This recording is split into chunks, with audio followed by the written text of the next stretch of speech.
नमस्कार, श्रेष्ठ यूपी देख रहे हैं आप। मैं हूं आपके साथ हर्ष भारद्वाज।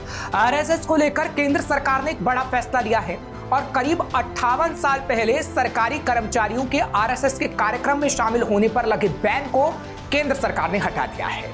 केंद्र सरकार के इस फैसले पर विपक्ष क्यों हमलावर हो गया और आखिर क्यों 1966 में तत्कालीन प्रधानमंत्री इंदिरा गांधी के नेतृत्व वाली सरकार ने यह बैन लगाया था, इस रिपोर्ट के जरिए समझिए।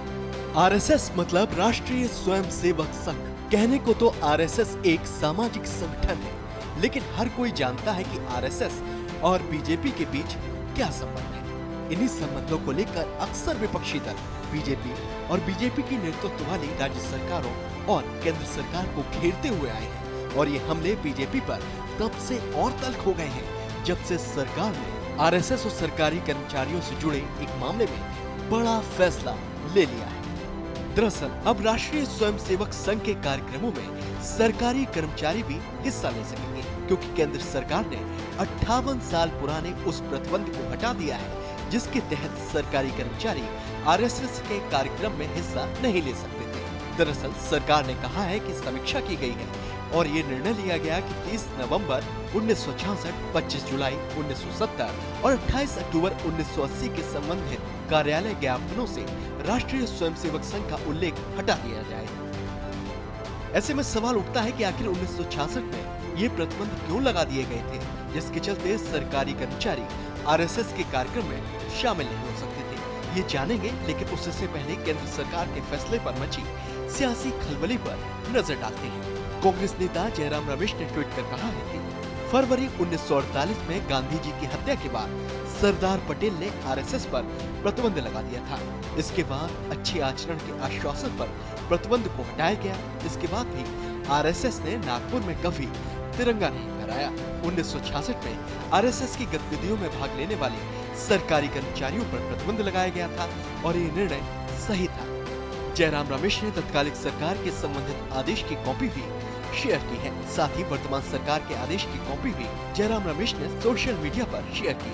जयराम रमेश ने कहा कि 4 जून 2024 के बाद स्वयंभू नॉन बायोलॉजिकल प्रधानमंत्री और आरएसएस के बीच संबंधों में कड़वाहट आई है। 9 जुलाई 2024 को 58 साल का प्रतिबंध हटा दिया गया, जो अटल बिहारी वाजपेयी के प्रधानमंत्री के कार्यकाल के दौरान भी लागू था।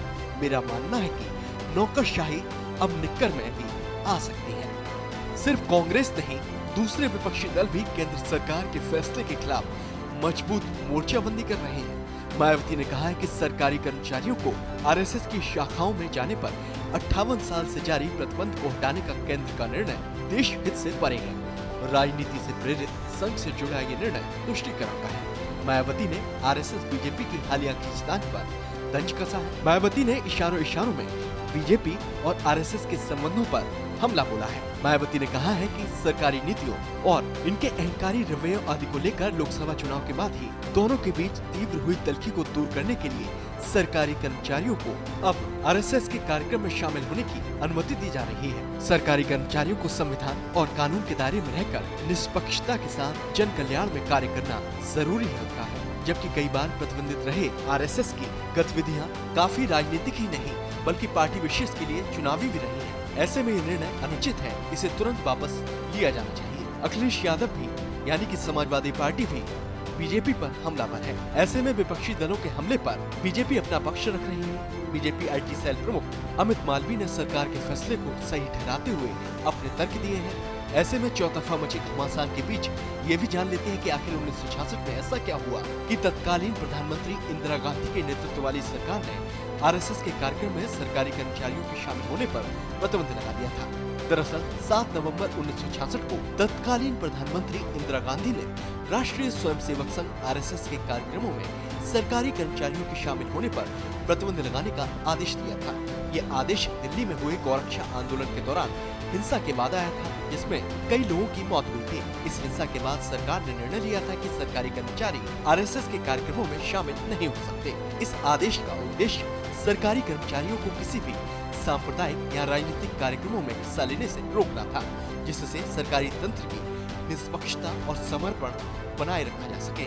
इस आंदोलन का आयोजन सर्वदलीय गौरक्षा महासमिति द्वारा किया गया था, जिसमें कई हिंदू संगठन और साधु संत शामिल थे। इस आंदोलन में करीब 1.25 लाख लोग शामिल हुए थे, जिन्होंने दिल्ली की सड़कों पर विरोध प्रदर्शन किया था। आंदोलन के दौरान हिंसा भड़क उठी थी, जिसके बाद पुलिस ने बल प्रयोग करते हुए आंसू गैस के गोले चलाए, लाठीचार्ज तक का सहारा लिया गया। इस घटना में कई लोगों की जान चली गई, जिसके चलते तत्कालीन गृह मंत्री गुलजारी लाल नंदा को अपने पद से इस्तीफा देना पड़ गया था। ये विरोध प्रदर्शन KN गोविंदाचार्य के नेतृत्व में किया गया था, जिसमें कई हिंदूवादी संगठन और विश्व हिंदू परिषद का अहम योगदान बताया जाता है। ये तो बात हो गई गुजरे वक्त की।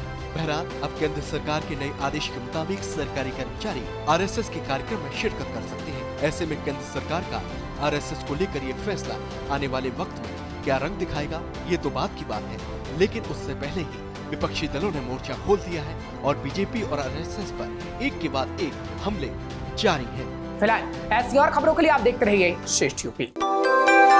यूपी की हर खबर देखने और उनसे अपडेट रहने के लिए हमारे चैनल श्रेष्ठ यूपी को सब्सक्राइब और लाइक करें। साथ ही बेल आइकन को दबाना ना भूलें, जिससे हमारे हर वीडियो की जानकारी आप तक पहुंचती रहे।